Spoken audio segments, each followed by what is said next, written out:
Demi untuk terus meningkatkan kemampuan militer TNI Angkatan Laut dan industri galangan perkapalan dalam negeri melalui lisensi dan transfer of technology, kini Indonesia dikabarkan akan mengakuisisi kapal induk Giuseppe Garibaldi yang merupakan kapal induk terbaik Italia. Meski kapal induk ini sudah tergolong kapal induk tua, namun jika berhasil dibeli oleh Indonesia, tentunya selain meningkatkan kemampuan armada tempur kapal perang TNI Angkatan Laut, kapal ini juga dapat menjadi aset penting bagi industri pertahanan dalam negeri dengan melakukan berbagai peningkatan daya tempur dan referensi bagi industri pertahanan dalam negeri untuk berinovasi dalam membangun kapal induk secara mandiri di masa yang akan datang. Seperti yang kita ketahui, kapal induk Giuseppe Garibaldi ini adalah merupakan ikon Angkatan Laut Italia yang sudah melakukan banyak misi penting. Namun menurut informasi yang beredar, kapal induk ini akan dilepas oleh Italia dengan paket 30 unit pesawat jet tempur ringan AV-8B Harrier II. Dalam pengoperasian, kapal induk ini bisa menampung sebanyak 18 unit helikopter seperti Agusta Sikorsky SH-3D Sea King dan De Agusta Bell AB-212, serta 16 unit pesawat jet tempur AV-8B yang bisa melakukan lepas landas dan mendarat jarak pendek. Jika terrealisasi, kapal induk Giuseppe Garibaldi bakal menjadi kapal terbesar dan terpanjang yang bakal memperkuat armada kapal perang TNI Angkatan Laut Indonesia. Berdasarkan desain, kapal induk Giuseppe Garibaldi diklaim memiliki panjang 243,84 meter. Sedangkan dek untuk lintasan penerbangan yaitu sepanjang 174 meter dengan lebar 30,5 meter. Sebelumnya, Italia juga telah melakukan upgrading pada bagian dek untuk mendukung operasi yang melibatkan helikopter canggih, yaitu helikopter EH-101 yang bakal mendukung berbagai misi operasi laut Italia. Sementara itu, sistem propulsi kapal ini dibangun berdasarkan konfigurasi gabungan gas and gas yang memanfaatkan 4 turbin gas LM2500. Sistem propulsi ini dikembangkan oleh Vatavio di bawah lisensi dari General Electric. Dengan sistem yang kuat ini membuat kapal induk Giuseppe Garibaldi dapat menghasilkan output berkelanjutan sebesar 81.000 tenaga kuda yang memungkinkan kapal induk mencapai kecepatan maksimum 30 knots dalam bermanuver di laut lepas. Dengan kemampuan yang dimiliki oleh kapal induk Giuseppe Garibaldi, memungkinkan kapal ini dapat melakukan misi jarak jauh dengan daya tahan yang lebih lama, sehingga akan lebih mendukung operasional pelayaran kapal induk Indonesia dalam menjaga dan mengamankan wilayah kedaulatan Indonesia yang begitu luas.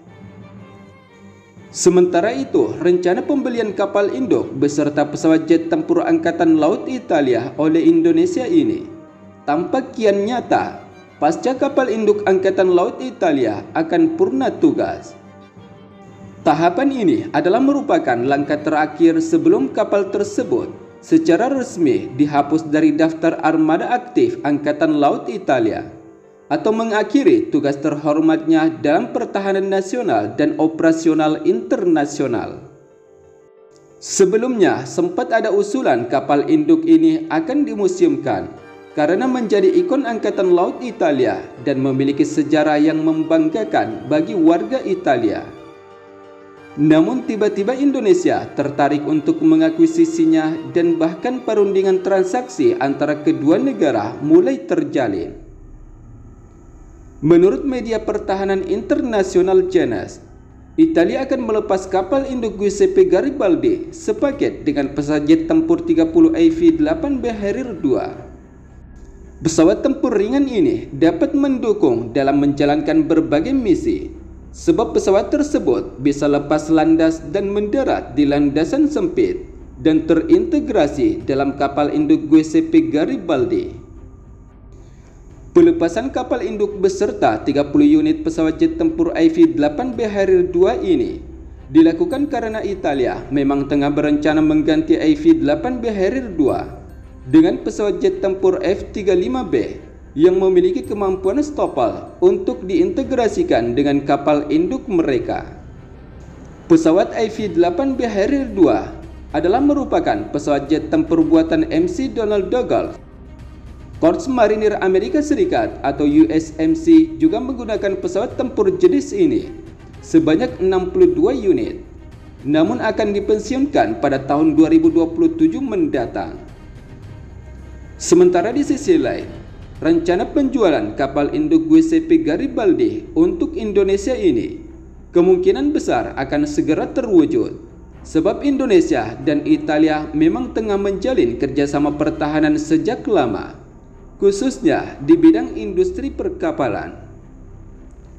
Hal ini terlihat setelah Kasal TNI Angkatan Laut meresmikan 2 unit kapal perang jenis frigat PPA yang tengah diakuisisi oleh Indonesia untuk memperkuat armada kapal perang TNI Angkatan Laut dalam menjaga dan mengamankan wilayah perairan Indonesia. Seperti yang kita ketahui, unit kapal frigat PPA buatan Fincantieri Italia pesanan Angkatan Laut Indonesia ini adalah merupakan kapal perang frigat terbaru dengan dilengkapi teknologi dan sistem persenjataan tercanggih di kelasnya. Sementara itu, adapun peresmian nama kedua unit kapal perang frigat PPA tersebut, yaitu berlokasi di galangan perkapalan Fincantieri di Muggiano, Italia, pada 29 Januari 2025 dengan dilangsungkan upacara penggantian nama dari kedua kapal perang yang sebelumnya adalah pesanan Angkatan Laut Italia. Adapun 2 unit kapal perang yang dijual ke Indonesia disebut juga sebagai MPCS atau Multi-Purpose Combat Ship PPA yang merupakan bagian dari kontrak yang ditandatangani oleh Fincantieri pada tahun 2024 dengan nilai sekitar 1,18 miliar euro. Upacara penggantian nama kapal perang frigat yang bakal dinahkodai TNI Angkatan Laut ini dihadiri langsung oleh Kasal Laksmana TNI Muhammad Ali bersama pemimpin Fincantieri, Biagio Mazzotta, dan Wakil Kasal Italia Laksmana Giuseppe. Sebagai informasi, kedua jenis kapal perang frigat PPA Fincantieri ini dijual ke Indonesia, di mana awalnya kapal ini dibangun sebagai unit kelima dan keenam untuk Angkatan Laut Italia. Kedua kapal tersebut sebelumnya bernama Marcantonio Colonna dan Reggiano di Lauria yang kini telah berganti nama menjadi KRI Brawijaya 320 dan KRI Prabu Siliwangi 321. Kapal baru PPA TNI Angkatan Laut ini adalah merupakan kelas kapal perang frigat dengan panjang 143 meter yang dapat dikonfigurasi untuk berbagai misi, mulai dari operasi pengawasan maritim bertempo rendah yang ringan hingga skenario pertempuran tingkat tinggi atau pertempuran penuh. Namun walaupun demikian, kapal ini tentunya bergantung pada konfigurasinya yang tentu saja akan menyesuaikan dengan kebutuhan medan operasi TNI Angkatan Laut. Selain itu, kapal frigat PPA ini masing-masing memiliki bobot antara 5.800 hingga 6.300 ton. Sementara itu, selain memiliki desain tampak berbeda dari kapal-kapal TNI Angkatan Laut lainnya, kedua kapal frigat ini bakal dibekali sistem persenjataan meriam dengan kaliber tinggi dan sistem peluncur rudal untuk dapat melancarkan serangan pada target kapal perang musuh, serta dibekali sistem peluncur rudal anti udara untuk dapat menepis serangan rudal musuh.